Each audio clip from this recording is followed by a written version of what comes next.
السلام عليكم ورحمة الله تعالى وبركاته. أعوذ بالله من الشيطان الرجيم. بسم الله الرحمن الرحيم. فلنسألن الذين أرسل إليهم ولنسألن المرسلين فلنقصن عليهم بعلم وما كنا غائبين. آمنا بالله صدق الله مولانا العلي العظيم. இறை தூதர்களை யார் பக்கம் நாம் அனுப்பி வைத்தோமோ, இறை தூதர்கள் அனுப்பப்பட்டார்களோ அவர்களிடத்திலே மறுமை நாளிலே விசாரணை செய்வோம். நிச்சயமாக இறை தூதர்களிடத்திலேயும் நாம் விசாரணை செய்வோம்.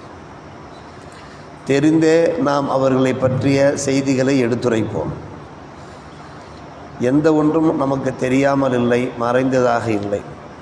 எந்த ஒன்றை விட்டும் நாம் மறைந்தவர்களாகவும் இல்லை என்று அல்லாஹ் ரப்புல் ஆலமீன் சூரா அல்-ஆராஃப் எனப்படும் 7ஆம் அத்தியாயத்தில் 5ஆம் வசனமாக பதிவு செய்திருக்கிறான். மறுமை நாளிலே விசாரணைகள் நடைபெறுகிறது.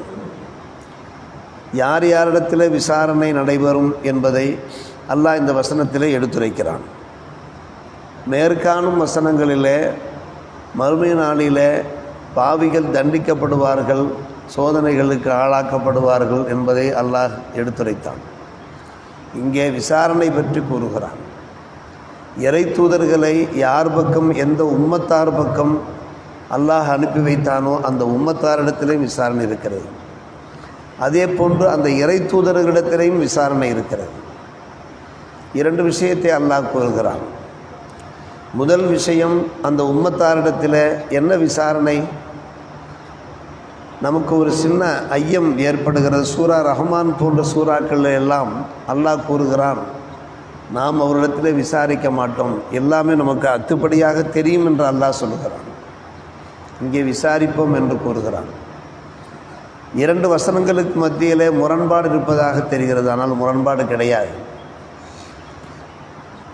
என்ன விசாரிப்பான் என்று கேட்டால், ஏன் பாவம் செய்தாய்,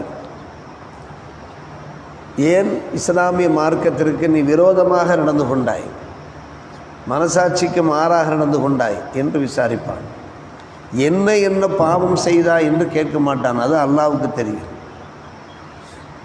என்ன பாவம் செய்தாய் என்று கேட்க மாட்டான். அது பற்றி தான் சூரா ரஹ்மானிலே பேசப்பட்டிருக்கிறது, 39ஆம் வசனத்திலே பேசப்பட்டிருக்கிறது. அது பற்றி கேட்க வேண்டிய அவசியமில்லை. காரணம் அல்லாஹ்வுக்கு தெரியும். என்ன காரணம்? ஆமால் நாமா இருக்கிறது. ஒவ்வொரு மனிதனுடைய செயல்பாடுகள் பதிவு செய்யப்பட்டிருக்கும். அந்த பதிவேடு இருக்கிறது. அந்த பதிவேட்டில் எல்லாம் பதியப்பட்டிருக்கும், யார் யார் என்னென்ன நல்ல அமல்கள் செய்தார்கள், தீய அமல்கள் செய்தார்கள் என்று. எனவே விசாரிக்க தேவையில்லை.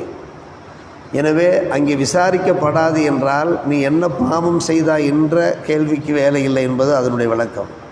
ஏன் செய்தாய் என்று அல்லாஹ் விசாரிப்பான். இது இன்றைய வசனத்தினுடைய ஒரு விளக்கம். இன்னென்ன பாவங்கள் செய்தால் இன்னென்ன தீய விளைவுகள் ஏற்படும் என்பது உனக்கு தெரியும், நாம் அறிவித்திருந்தோம். அது உனக்கும் உன் மனசாட்சிக்கும் தெரியும். நீ அப்படி பாவம் செய்யலாமா, செய்தாய் அல்லவா, நரகத்துக்கு போ என்று சொல்வார். இதுதான் விளக்க உரை. இந்த இரண்டு வசனங்களுக்கு இடையிலே ஏற்பட்டிருக்கக்கூடிய முரண்பாட்டை, அது முரண்பாடல்ல, அதற்கு இன்ன விளக்கம் என்று விரிவுரையாளர்கள் நமக்கு விண்டுரைக்கிறார்கள். அடுத்த ஒரு முக்கியமான விஷயம், இறை தூதர்களை ஏன் விசாரிக்க வேண்டும்? விசாரணை என்பது உம்மத்தாரிடத்தில் இருக்க வேண்டியதுதான். இந்த வசனத்திலே அல்லாஹ் சொல்லுகிறான், ஒரு நஸ்அலன்னல் முர்சலீன், முர்சலீன்களிடத்திலேயும் நாம் விசாரிப்போம் என்று சொல்லுவதற்கு என்ன காரணம்? அதனுடைய விளக்கம் என்னவென்று கேட்டால், இறை தூதர்கள் தங்களுடைய தூது செய்திகளை சரியான முறையில் எத்தி வைத்து விட்டார்களா என்று மறுமை நாளிலே அல்லாஹ் கேட்பான். உம்மத்தாரை வைத்து கொண்டு கேட்பான். ஏனென்றால் அந்த உம்மத்தாரிடத்தில் அந்த விஷயத்தை ஊர்ஜிதப்படுத்துவதற்காக, இவர்கள் எத்தி வைத்தார்கள், ஆனால் நீங்கள் என்ன செய்யவில்லை, அதை செவிமடுக்கவில்லை, செயல்படுத்தவில்லை என்பதை ஊர்ஜிதப்படுத்துவதற்காக வேண்டி கேட்பான்.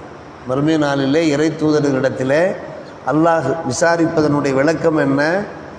அந்த இறை தூதர்களுக்கு முன்னாலே உம்மத்தார்கள் எல்லாம் லட்ச மக்கள் குழும்பிருக்கக்கூடிய அந்த சந்தர்ப்பத்திலே இவரிடத்திலே கேட்கிற போது, அந்த தூது செய்திகள் எத்தி வைக்கப்பட்டதாக ஊர்ஜிதமாகிற போது, தூது செய்திகள் எத்தி வைக்கப்பட்டதற்கு பின்னாலும் நீங்கள் வழிபடாமல் இருந்தீர்களே, எனவே நீங்கள் பாவிகள் என்பதை நிரூபணமாக்கி அவர்கள் நரகத்திலே தள்ளுவதற்காக கேட்கிறார். இறை தூதர்கள் எந்த பாவமும் செய்தார்கள் இல்லை. இதைத்தான் பெருமானார் ரசூலே கரீம் ஸல்லல்லாஹு அலைஹி வஸல்லம் அவர்கள் ஒரு முறை நண்பர்களிடத்தில் கேட்டார்கள். நண்பர்களே, மறுமை நாளிலே அல்லாஹ்விடத்தில் கேட்பான். என்ன கேட்பான்? நாங்கள் எங்களுடைய அந்த நுபுவத்து செய்திகளை, நபித்துவ செய்திகளை நல்ல முறையில் எத்தி வைத்தோமா என்று கேட்கிற போது நீங்கள் என்ன பதில் சொல்வீர்கள் என்று பெருமானார் ரசூலே கரீம் ஸல்லல்லாஹு அலைஹி வஸல்லம் அவர்கள் குறிப்பாக ஹஜ்ஜத்துல் வதாவிலே தங்களுடைய இறுதி ஹஜ்ஜின் போது அரஃபாத் பெருவெளியிலே வைத்து நண்பர்களை பார்த்து கேட்டார்கள், நீங்கள் என்ன பதில் சொல்வீர்கள்? அப்போது சஹாபிகள் என்ன பதில் சொன்னார்கள்? தாங்கள் அறியாத ஒரு விஷயம் அல்ல. பெருமானார் ரசூலே கரீம் ஸல்லல்லாஹு அலைஹி வஸல்லம் ரவுலாவை காண்கின்ற போது ஹாஜிமார்கள் என்ன வார்த்தைகளை சொல்கிறார்கள்? கது பல்லகத்தல் ரிசாலா வ அத்தைத்தல் அமானா வ நசஹத்தல் உம்மா வ ஜாஹத்த ஃபீ சபீலில்லாஹி ஹக்க ஜிஹாதிஹி என்று சொல்வார்கள். நபியே, தாங்கள் ரிசாலத்தை நல்ல முறையில் எத்தி வைத்து விட்டீர்கள். எந்த கடமைக்காக நீங்கள் உலகிலே இறை தூதர்களாக அனுப்பி வைக்கப்பட்டீர்களோ அந்த கடமைக்கு அது பல்லகத்தர் ரிசாலத்தை நீங்கள் நல்ல முறையில் எத்தி வைத்து விட்டீர்கள். அத்தைத்தல் அமானா, உங்களுக்கு ஒப்படைக்கப்பட்ட அமானிதத்தை நீங்கள் நல்ல முறையில் நிறைவேற்றி விட்டீர்கள். நசஹத்தல் உம்மா, உம்மத்துமார்களுக்கு செய்ய வேண்டிய நன்மைகளை நீங்கள் நல்ல முறையில் செய்தீர்கள். எங்களோடு நீங்கள் கருணையாக நடந்து கொண்டீர்கள், அன்பாக நடந்து கொண்டீர்கள். நசஹத்தல் உம்மாவுக்கு அதான் விளக்கம். லட்ச ஹாஜிமார்கள் இந்த வாசகத்தை பெருமானாரை பார்த்து பேசுகிறார்கள். அது ஒரு புல்லரிக்கின்ற ஒரு விஷயம். அருமை சகோதரர்களே, பெருமானார் ரசூலே கரீம் ஸல்லல்லாஹு அலைஹி வஸல்லம் அவர்கள் நம்மை விட்டு விடைபெற்று சென்று 1400 ஆண்டுகளுக்கு மேலாகியும் கூட சத்திய சஹாபிகள் அந்த அரஃபாத் பெருவெளியில் என்ன வாசகங்களை எடுத்துரைத்தார்களோ அந்த வாசகங்களை இன்றைக்கும் இந்த உம்மத்தார் பெருமானாரை பார்த்து சொல்லி கொண்டிருக்கிறார்கள். இன்றைக்கு மட்டுமன்று, கியாம நாள் வரை இந்த வார்த்தைகள் அவர்களை பார்த்து சொல்லப்பட்டு கொண்டே இருக்கும். அவர்கள் கண் முன்னால் இல்லை, நபி அவர்கள் கண் முன்னால் இல்லை, ஆனால் கண் முன்னால் நிற்பது போன்று அவர்களை பார்த்து இந்த வார்த்தையை சொல்கிறார்கள்.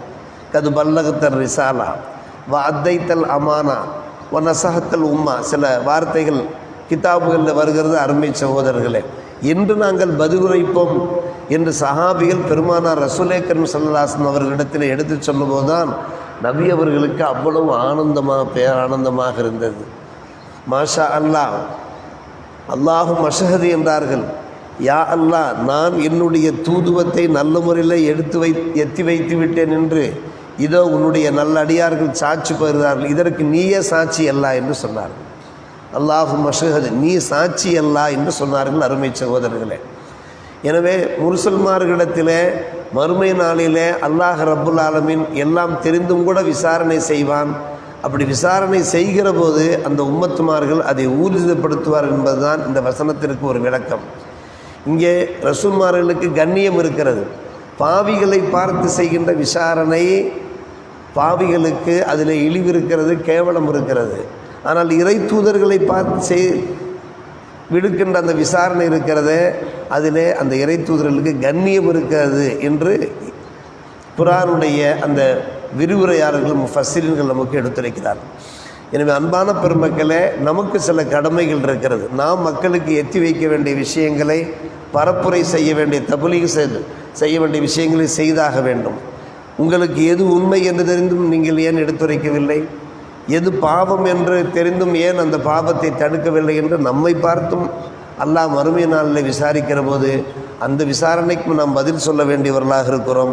எனவே நாம் சத்தியத்தை எடுத்துரைத்து அசத்தியத்தை தடுப்பதற்கு முயற்சிப்போம். அல்லாஹ் நல்லொரு புரிவானாக. வாஹிர் தாவானா அல்ஹம்துலில்லாஹி ரப்பில் ஆலமீன்.